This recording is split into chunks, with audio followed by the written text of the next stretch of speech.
I'm Ariana Grande. Hi, I'm Cynthia Erivo. And you're listening to the Broadway Podcast Network. Visit bpn.fm to discover more. Hi, I'm Ayanna Nicole Thomas. Welcome to the Theater Podcast with Alan Seals.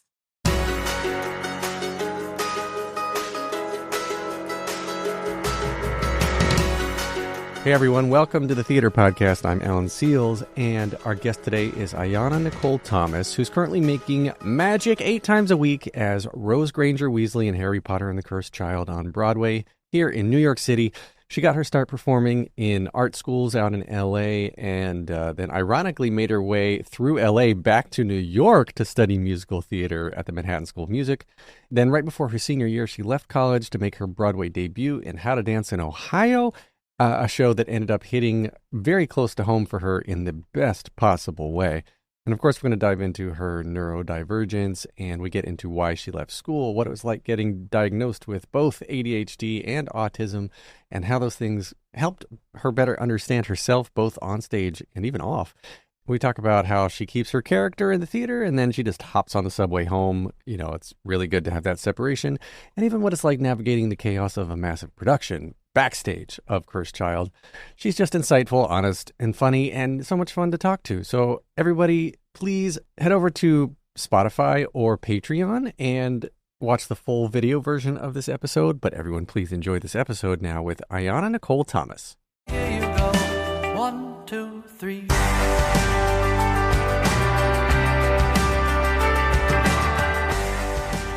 Today's guest began her career in the Bronx with early performances in local music school productions, leading her to study musical theater in the Manhattan School of Music. Her impressive career includes her Broadway debut in How to Dance in Ohio and captivating jazz performances across New York City. She is currently enchanting audiences as Rose Granger-Weasley in Broadway's Harry Potter and the Cursed Child. Ayanna Nicole Thomas, welcome to the Theater Podcast. What a setup. Thank you. Boom! Now you get to knock them down. Oh, yeah. So you grew up in the Bronx locally. I'm in Brooklyn here. So I grew up in multiple places, but yes. Oh, yeah? Yeah, Bronx and LA. Well, so you split your time between the two? Yeah, so I left the Bronx as a kid and then moved to LA. Well, moved to Charlotte and then LA, and I would be in New York for about like 3-4 months out of the year when I was in LA, because I am not an LA girl. I'm just not. Was it for acting you went out there, or did your parents or someone take you out there? Yeah, my mom took me out there, and you know, when you're in LA, you kind of get stuck. I don't know. I've never lived in LA. I know tons of people from LA. Yeah. Actually, my mother grew up in LA, and she keeps saying she's going to go back, and, you know, still hasn't. But do you know where? The place with the things. Got it. Yeah. Got it. Yeah, I know. I know that place. Yeah. I'm sure. Like, there's a lot of people from there, I think. Yeah. So, but I mean, why did you go to LA though? Was it for acting? No, not at all. My mom just moved us there. She has previous history there. But no, I mean, I went to an art school there, and that's kind of how I started performing in general. Really? So yeah. Even being close to Broadway, you didn't start performing until you went as far away from Broadway as you could? Yeah, well, when I was in New York, I took lots of dance classes. Like I went to Harlem School of the Arts, and I was dancing more and singing at home, and my mom taught me how to sing, but I never was in a production while I was here in New York, no, which is funny. Huh. Yeah. Well, so then you started performing out there, but okay, so was that something you were doing because, or I guess why? Were you like, did you want to pass the time, or did you see something that said, that's what I want to do? Well, I always grew up loving musicals, and, you know, being from New York, I was going to lots of musicals on Broadway, and I sang and I danced. So the thing that you do with that is you do musical theater, and I grew up with movie musicals. That's how my love of musical theater started. So I always knew I would do it in some capacity. Okay. So, I mean, what was it that really attracted you to do the stage though at this point? I love the stage. I love performing. I always have. I was one of those kids who was my personality came out during dance recitals and singing, and I was very much that kind of kid. So the first audition was Annie. So I was ready. I was ready. Wait, did you audition actually for Annie? No, I wanted to be NYC Star to be, and I was. If that doesn't tell you who I am. Ooh. Because I've always wanted to go back to New York. So I was like, there's a character named NYC Star to be. I remember from the movie, she has the Big Belty song, so I want that. Oh, your Bronx accent came out a little bit. It will come out a lot. What do you say? Belty song. Oh, Belty song. Belty song. Hey, yo, I'm singing here. What's that? Yeah, exactly. Was that hard for you to put on the British accent for Harry Potter then? Or are you okay with that sort of accent? Yeah, I to be honest, I feel like the British accent is really similar to the New York accent because the British accent is so forward. And I feel like the way that I talk is like I'm going to talk like this all the way to my mouth. And that's kind of how the British accent is. It's all forward, especially like the more posh way to speak. So and I feel like I've always done a British accent just messing around as a kid. Well, who doesn't? British Right? accent's so much fun to do. Right? And I love Julie Andrews, so I was always doing it. And mine always turns into terrible Australian. Sometimes it'll go over into Scottish, depending on how faux Cockney I'm trying to be. Well, those are really hard accents, so I'm impressed. I can't do Australian, and neither can I do Scotland. Like, that's hard. Well, I don't think I can either. That's the point. Okay. Got it. It's just hard. It's hard to stick to one thing. That's my point. Okay. So then LA, want to do Annie. Always the goal is to come back to New York. And then are you performing all through high school? Do you go to high school in New York here, or are you still in LA? Like, when did you make the shift back? I was in high school in LA, but I'm 2020 class. So school ended like halfway through senior year, and I was like, this is my time to get out of here. So I moved in with my grandma for the rest of COVID because I got accepted to Manhattan School of Music. So that was my ticket to come back to New York City. But yeah, I did all the musicals in school. I did Guys and Dolls. I did Hairspray. What else did we do? Spring Awakening. I can't remember the other one. I was supposed to do Sister Act, but that got closed because of COVID. Yeah. Oh, right. Okay. So, All right. So you're doing all the shows out there, getting Manhattan School of Music. Are you coming in for singing or coming in for an instrument? Musical theater. So, okay. So it is doing musical theater. All right. So this is something that you audition for? Sorry, audition. You got to say audition. Yeah, you got to say something you audition for. Yeah. Yes, it's the same like all over the country. It's gotten pretty competitive now, but you send in pre-screens, which is just like a video saying that you can audition for the school. So send in a pre-screen, and then you have an in-person audition, and then from that they deny or accept you. And yeah. Fair. I've never auditioned for college. I've done back when they did the unified auditions. I don't know if they still do these, like SUTCs and UPDAs. Do they still do those? Yes, but I only wanted to go to New York, so I wasn't going to do like a unified because I didn't want to do musical theater in like Kentucky. So I was like, if I'm going to do musical theater, why would I not be in New York City? Right. All right. So then class of 2020, high school class of 2020. Yeah. Okay. Yeah. So then it's 2025 now as we're recording this, and How to Dance in Ohio was just last year. So did you go straight out of college into How to Dance? I actually left right before my senior year. I want to say the week before my senior year, I left school and started rehearsals for How to Dance in Ohio the next month. Wow. Yeah. I was supposed to graduate in May. So last May. What are your plans? We can cut this if you don't want to talk about it, but like, do you have plans to go back? No reason to cut. No. Simple as that. Institutional learning is not for me. So I was so happy that the universe gave me the opportunity to leave. Yeah. If I ever were to go back, love it. I love learning. Like I take acting classes and acting to song classes now and all of that, but not in a school setting. I don't know if I can do that again. Huh. Yeah. Yeah. Yeah. I mean, maybe it'd be a My different cat's school. here. Oh, kitty cat.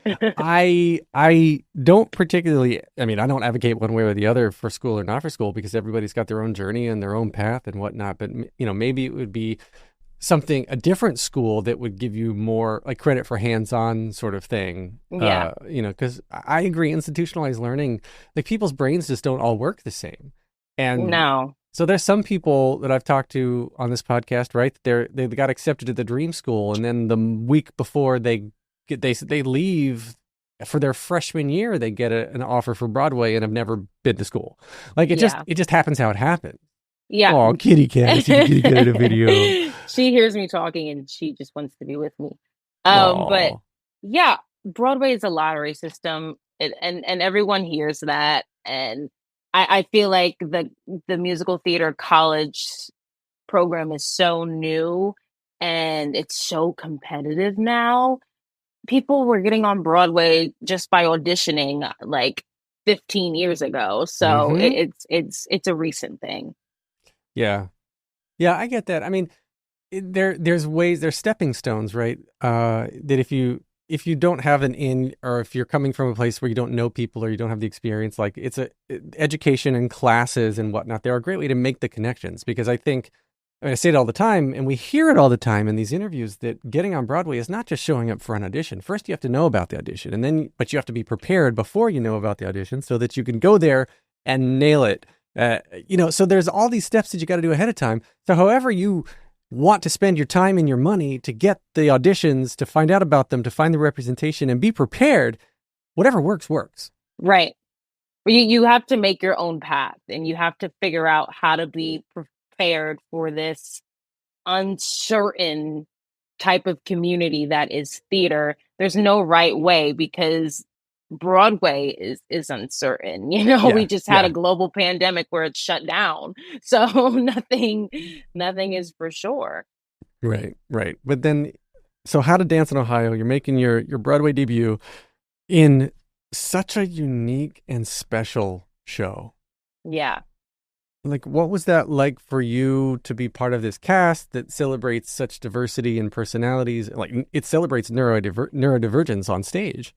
Yeah. It will be one of the most special experiences I think I'll ever have in this industry. And I was a swing. And it was my first time being a swing, which is crazy for that to be Broadway for the first time. But it truly was special. Like I said, institutionalized learning is not for me because I am neurodivergent. So leaving school to go do this really special story about not fitting in school was so healing for me. It was like the perfect therapy for being, I felt so affirmed. Yeah, like I felt like, wow, this is where I'm supposed to be. For the first time, I was like, wow, I feel so confident that I'm in the right place. That was How to Dance in Ohio for me. That's very cool. I loved the show. Sammy Thank you. Canold is a friend of mine. Love Yes. Sammy. Me too. Do you identify on the autism scale? Is that how, or? Oh yeah, no you need said to you cut. Okay. Yeah, I'm on the spectrum. Okay. So Yeah. how old were you when you got that diagnosis? Well, funny enough, I got my official diagnosis the summer. Okay, I got my diagnosis and then I saw that there was auditions for a show called How to Dance in Ohio. Oh, Like, wow. I want to say the next month. And I was like, wow, musical theater and autism, that's me. And I've always been diagnosed with ADHD, like very high ADHD. But it made sense that I was autistic. And so it wasn't that far along where I got that diagnosis into going into the show. But did that feel like a release when you got the diagnosis, I guess late in life relatively, right? You're still very young. Mhm. And this diagnosis then just came, what, two something years ago. Yeah. And so you would lived your entire younger life being told one thing and not feeling like you fit in, maybe. I mean, so when you finally got this diagnosis, was it like, oh my God, I know how to exist or have a better sense of like much more tools in my toolbox? Yeah, I think getting the diagnosis and then recently I got like a full breakdown of it all.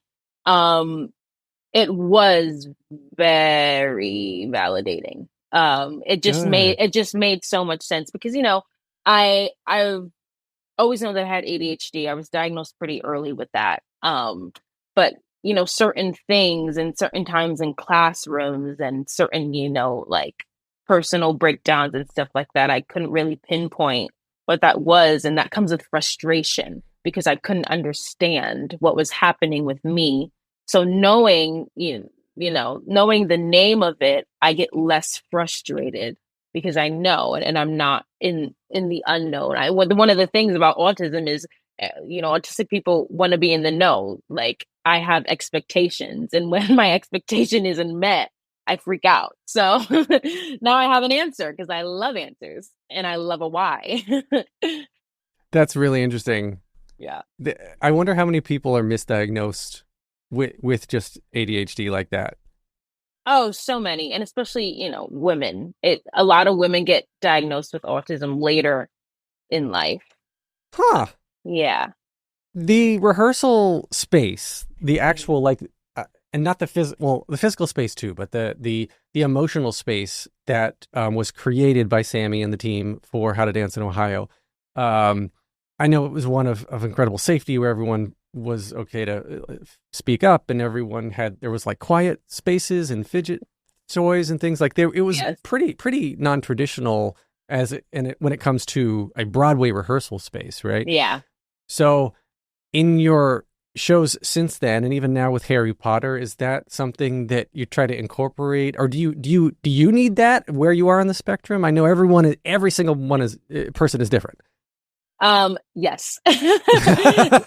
Yes. I definitely incorporate it. I have a whole pack of Play-Doh in my dressing room and fidget toys, and my wig person Nikki, who is phenomenal, she like puts out little fidget toys for me while she's doing my hair because I can't sit still and I want to touch all her things. So she's like, here's actual fidget toys you use instead of like losing all my my hair clips. Like, okay. And but it's something that I will always incorporate in workspaces now. So I don't touch other things. And I feel like everyone wants fidget toys. They're just scared to play with things. I'm like, everyone wants to play with Play-Doh in my brain. So it's not that different. I've always wondered, I've talked about this, if listeners, if they're listening long time to many episodes, I've talked about this a lot, that I think that I have ADHD. I've never been formally diagnosed and I need to just go do this. But like literally every now and then while I'm talking, you'll see me swiveling in my chair here. I cannot interview without playing with something in my hand. I'm showing you this Messing pen. with my rings. Yeah. Yeah. I'm twirling a pen under the table right now. I'm always just like twirling a pen and playing with something. And what keeps me focused truly is, this eye connection of looking at you in if we were in person, we're recording digitally right now, but like in person, or that's why I like having camera on. It's that connection. It's feeling real, and it's being able to tune out the distractions of whatever else may be going on in my world. And that's pretty much why this podcast exists, so I can have a focus. Right. You have a hyperfixation, maybe. There you go. Don't go anywhere. We're going to take a quick commercial break. All right, everyone. Now we're back.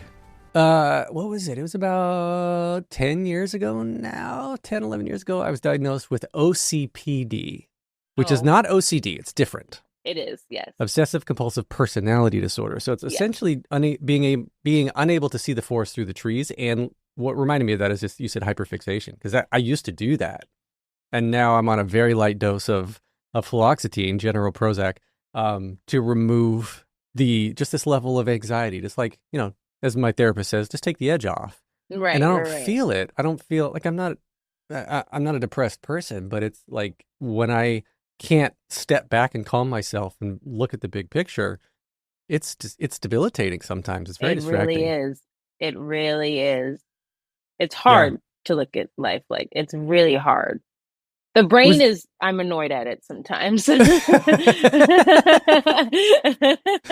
too. I can see this in my kids sometimes too. My kids are 8 and 10, and both of them have different facets of my brain. And I'm like, oh God, that's really cool. Oh, that's terrible. Is that how I am? But being hyper-focused, or being someone who may be prone to be hyper-focused, or just however you are, is it hard for you to focus on your role and not try to, I guess, pay attention to the whole stage, or pay attention to everything that's going on? Or is it advantageous that you can hyper-focus on just your lines, just your blocking? Yes. The second one. With my hyperfixation, like once I'm on stage, that is what my brain is like, tunnel vision on that. The second I'm off stage, I'm like, but on stage, I know what I'm doing. I know my lines. I know everything that's happening, because I'm also very observant, and I like to know where everything is and what's happening in every single corner of life. So I get very hyper focused. That's really cool. And with a show like Harry Potter too, where you're stepping into the world. Well, you're stepping into this. It's a whole different world. But yeah. You joined the cast right when we're of course post-COVID. Post-COVID, they shortened it from 2 shows to 1 show, and then they just condensed the 1 show again. Yes. So now it's just, I believe, under 3 hours. And so did you come in pre or post condensing of the show the second time? I came in right when they condensed it the second time, so November. And they had a huge turnaround of like 27 people, and I was part of that 27. Holy cow, people. It's like the whole cast. It's basically the whole cast. It is.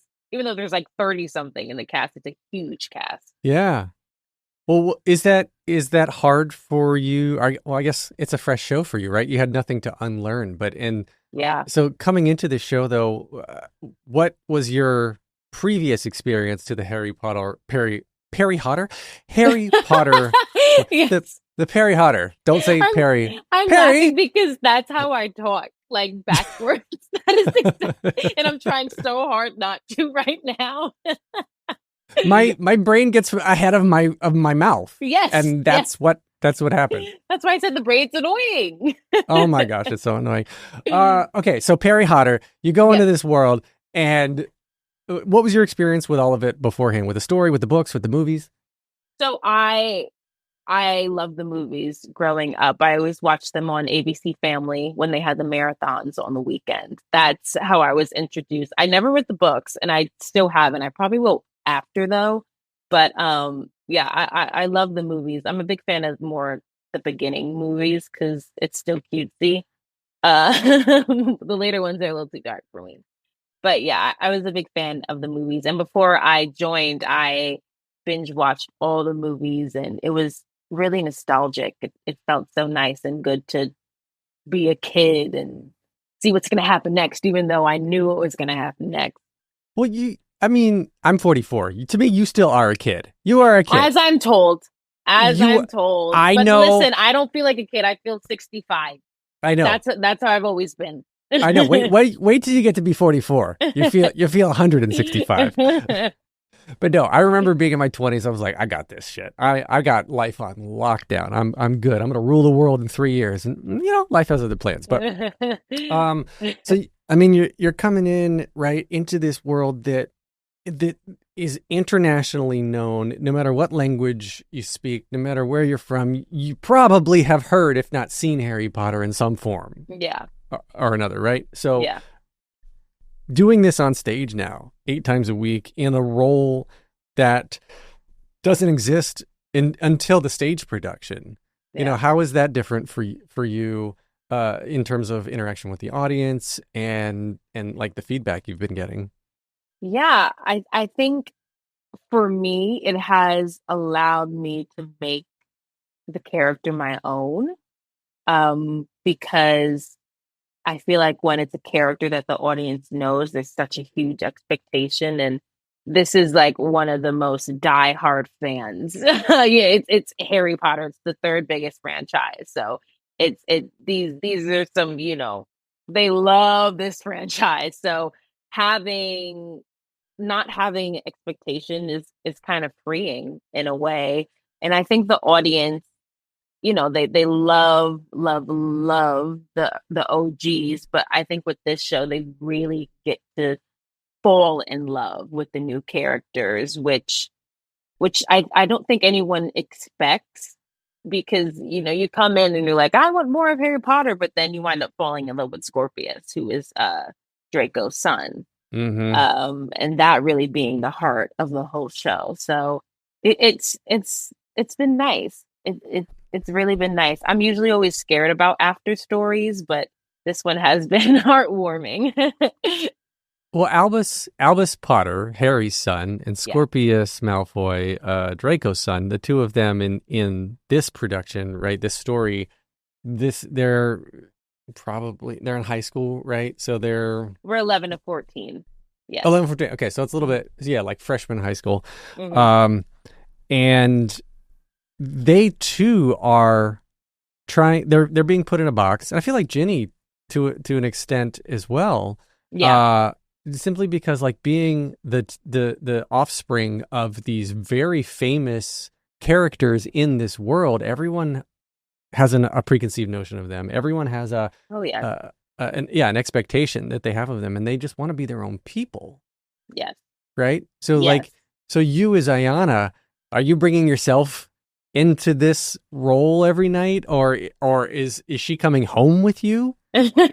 Well, I'm there's definitely similarities between Rose and I, but I would say she's way more bubbly than I am. So I am able to separate it so well when I come home. I think her voice is about 3 octaves higher than mine is, but I think there's a certain like intensity that I feel that I bring to Rose. Because yes, she's bubbly, but I feel like she's so planned out. Everything that comes out of her mouth, she has thought of, because she has planned out her whole life.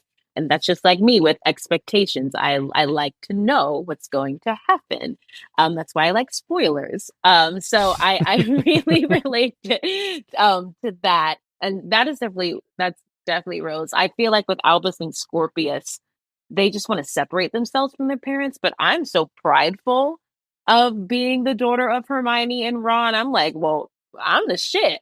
And I try to tell Albus, like, you don't know what we are. Like, let's not hang out with the bad people. You got to know that you're Harry Potter's son and come correct. But he's trying to escape it the whole time. Yeah. Oh, is that a Maine Coon? No, she's a tabby. She just looks like a tiger. Oh, I wish almost half of my family is allergic to cats, so I know it's sad. It's tragic. It's tragic. I want to squeeze a little face right now.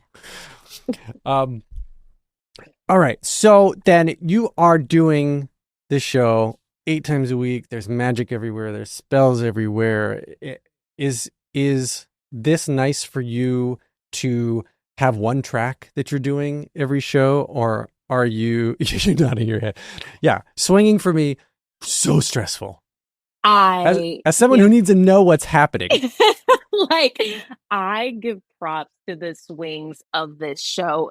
Every day I think about, if I were swinging for this show, oh my God. Oh, I am so grateful. I'm so grateful that I have one track to think about, because this show, I feel like, is one of like, respectively, like, craziest shows on Broadway. There is nothing like it.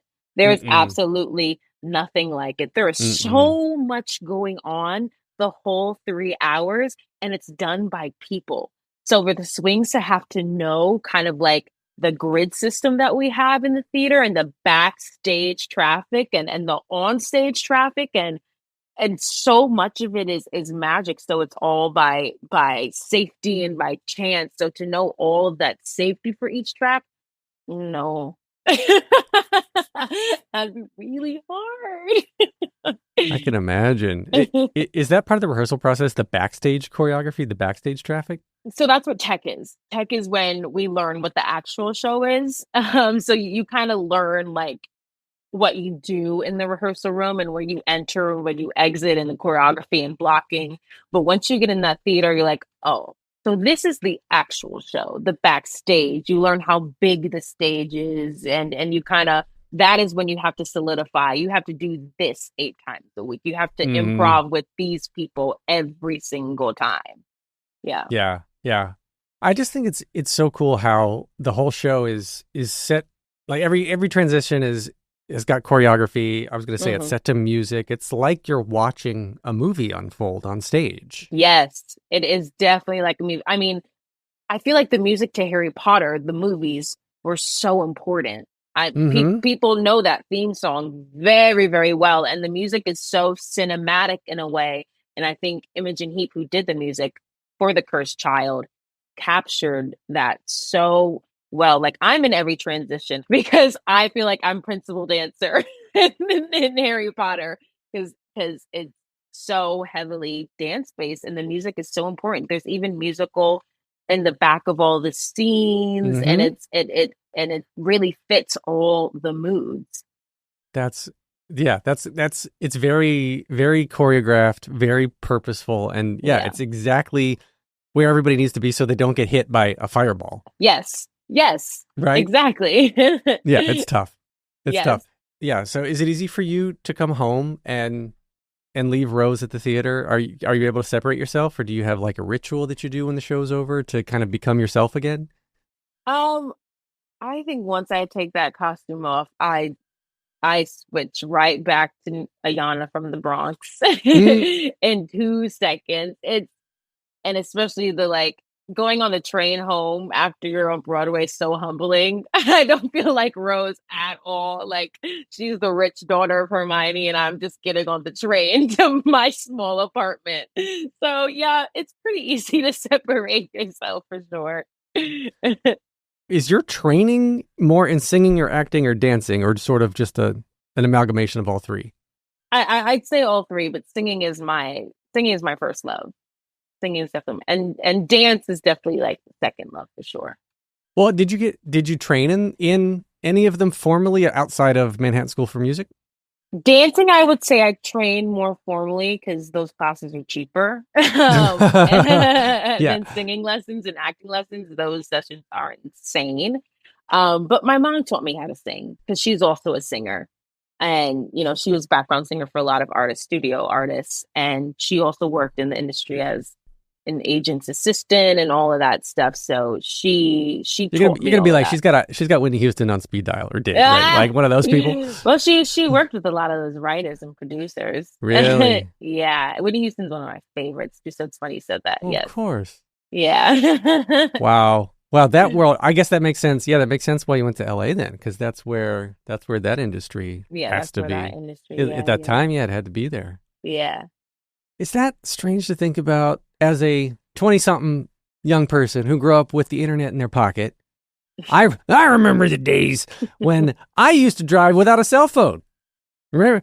Yeah. Right? Like, you would go out and you had to know where you're going. You had to read a map. You had to do all these things. And if you wanted to go TV and film and music, you went to LA. If you want to do theater, you went to New York. And now you can self-tape and you can live anywhere you want and fly in, for rehearsals or whatever you want. So have you talked with peers or with people in other generations who, and like compared and contrasted sort of like what your journey has been compared to what it was, what the industry used to be?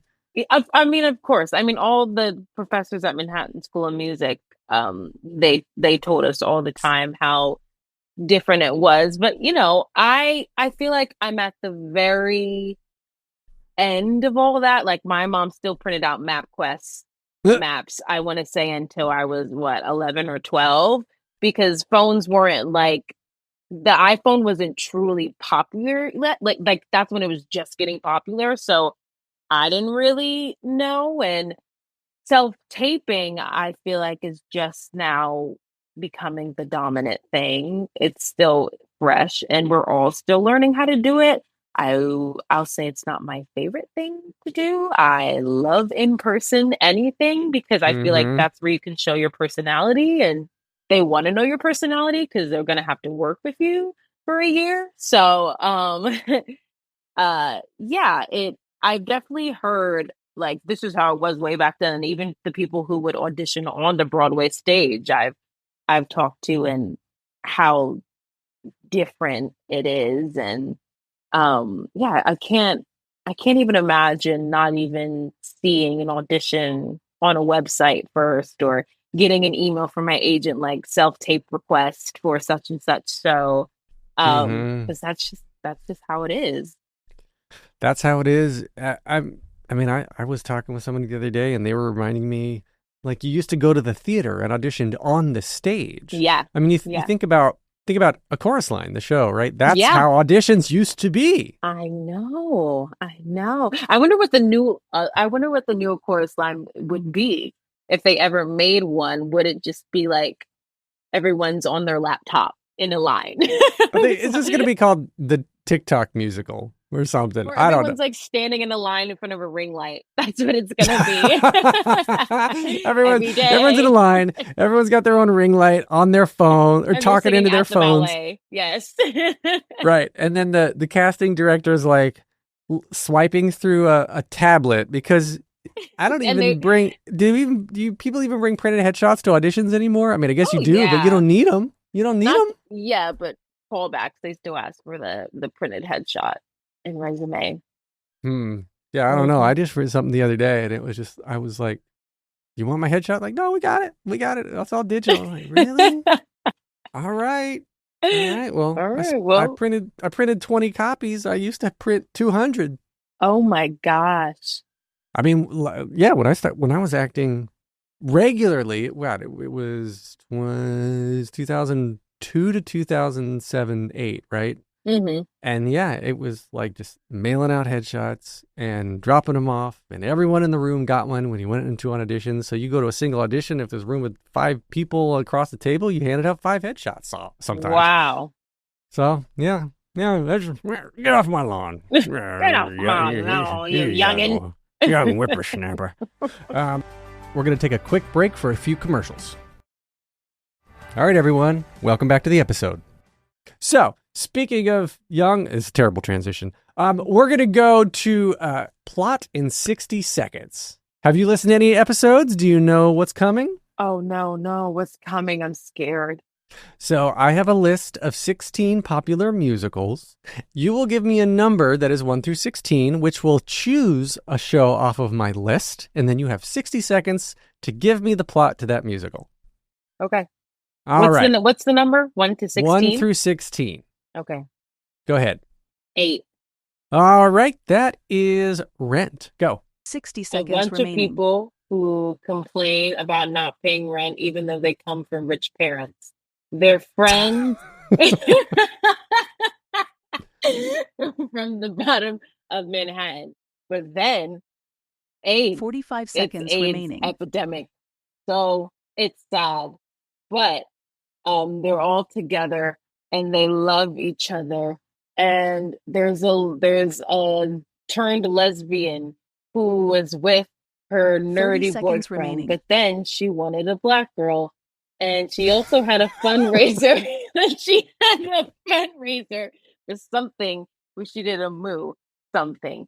And then also one of those people can't write a song 15 because seconds he's so remaining. sad about life.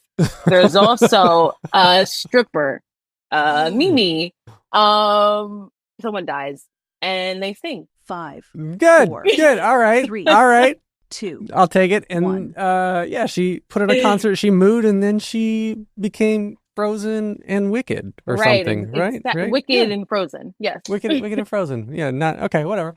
All right. So the 3 standard closing questions I use to wrap up every episode. The first one simply is just, what motivates you? What motivates me? Mm-hmm. It sounds so cliche, but what's coming next? I have so many things in my brain. Well, I want to do this and I'm going to do this. And I guess my ideas and my brainstorming personality, that that's what motivates me. I think I'm in competition with myself, which is a problem, but that's what motivates me. Oh, I can relate. I'm like, oh, great job. It's not good enough. No, it's not good. Yeah, no, I feel you. All right. What advice would you give to your younger self and younger people listening now, starting out down a similar path? Oh, your personality is okay. Don't hide it, or don't even try to hide it, because that's not you.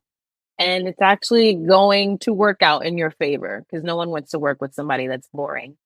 Ooh. Ooh, that's good. Okay. So, last question. Hardest one. If you could only see one show for the rest of your life, but you can see it as many times as you want, what would you see? Funny Girl. Oh, that was a quick answer. Hands down, Barbara Streisand's my all-time favorite person in the world. I was going to say Julie Banco, but okay, Barbara Streisand. Streisand. We'll give you Come on. Babs. Come on. Come on. So where can we connect with you on social media? Where can we say hi? Ayanna Nicole Thomas. That's my Instagram. Tom Ass. Yes, it is. Because Thomas was taken up.